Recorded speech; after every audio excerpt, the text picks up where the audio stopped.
Au Blanc, dans ce petit village de l'Indre, les commerçants ont décidé de remonter le temps. Une trentaine de boutiques acceptent ici les francs. Une aubaine pour les habitants des environs qui cherchent et trouvent des enveloppes cachées pendant des années dans les bibliothèques ou sous les matelas de leur grand-mère.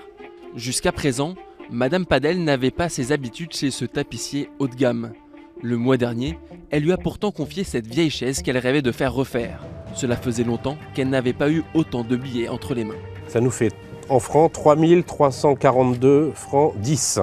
3000 francs, près de 500 €, son petit trésor.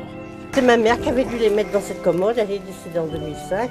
Moi je pensais pas du tout, j'y pensais pas du tout. En faisant du rangement, je les ai retrouvés. Ça me fait tout drôle, oui si ça fait drôle, parce que vu l'habitude, j'ai l'impression que je sais même pas ce que ce que je touche. Si, je sais que c'est des billets, mais je veux dire, je suis un peu perdue dans la valeur. Voilà.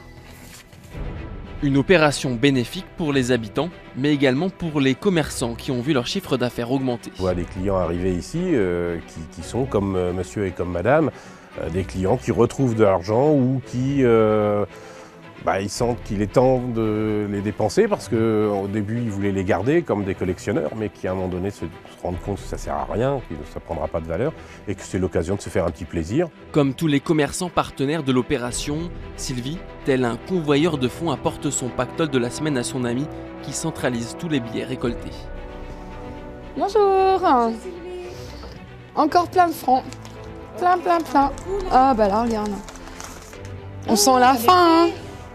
Donc il y a presque 30 000 francs. 30 000 francs en une semaine pour Sylvie, mais en 4 ans, ce sont plus de 2 500 000 francs qui ont été récoltés. De quoi attirer les collectionneurs. C'est une certaine nostalgie, ouais. Pouvoir faire voir ça à mes enfants plus tard, des choses dans ce genre-là, c'est toujours intéressant. Puis les personnages célèbres de l'époque et puis françaises, quoi. Tandis que maintenant, ça ne sera pas forcément la même chose avec les euros. Ce sera plus des monuments comme on a actuellement que des personnages célèbres français, quoi. Aujourd'hui, 4 milliards de francs se cachent encore dans vos vieux meubles. Mais attention, seuls ces 5 billets sont encore valables jusqu'au 17 février. Il sera ensuite trop tard pour les échanger.